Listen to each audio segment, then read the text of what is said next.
ఆరోగ్య కేంద్రం అనారోగ్యం పాలైంది.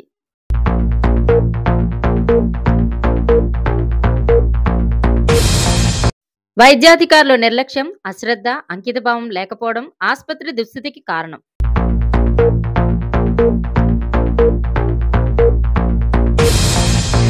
విజయనగరం జిల్లా జామి ప్రాథమిక ఆరోగ్య కేంద్ర పరిస్థితి ఇది.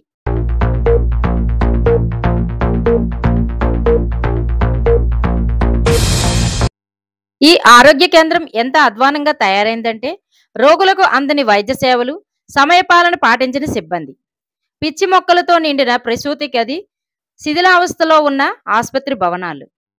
గత ప్రభుత్వంలో అప్పటి ఎమ్మెల్యే కడుబండి శ్రీనివాసరావు ఈ ఆసుపత్రి పరిస్థితిని చూసి ఆసుపత్రి నూతన భవనానికి 1,84,00,000 రూపాయలు మంజూరు చేశారు. ఈ క్రమంలో దాదాపు ఆసుపత్రి నిర్మాణం పూర్తయినప్పటికీ బిల్లులు అందక కాంట్రాక్టర్ భవనాన్ని ఆరోగ్య శాఖకు అప్పగించకపోవడంతో శిథిల భవనాలలోనే జామి ప్రాథమిక ఆరోగ్య కేంద్రం కొనసాగుతుంది. ఆరోగ్య కేంద్రంలో 4 గంటల వరకు రోగులను చూడాల్సిన డాక్టర్ రోగుల కన్నా ఉన్నతాధికారుల చుట్టూ తిరగడానికి సమయాన్ని కేటాయిస్తూ ఆసుపత్రిని పూర్తిగా నిర్లక్ష్యం చేసిన పరిస్థితి.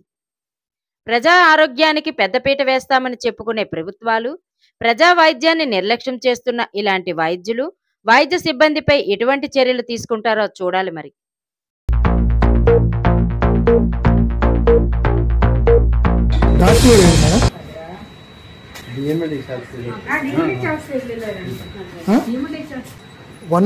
అటెండ్ అవరా 104 అవర్ అటెండ్ అవరా వెళ్తారు. ఒకరు మెటర్నిటీకి వెళ్ళారు సార్, ఒక మేడం ఏమో ఈరోజు ఆషాఢం పిఎస్సీలో ఉన్నారు.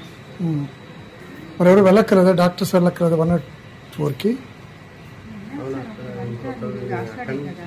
ఇవాళ వెళ్ళలేదు, వెళ్ళాలా వద్దా నాకు తెలియదమ్మా. డాక్టర్ జనరల్ గా 104కి డాక్టర్ అటెండ్ అవ్వాలా అక్కర్లేదా?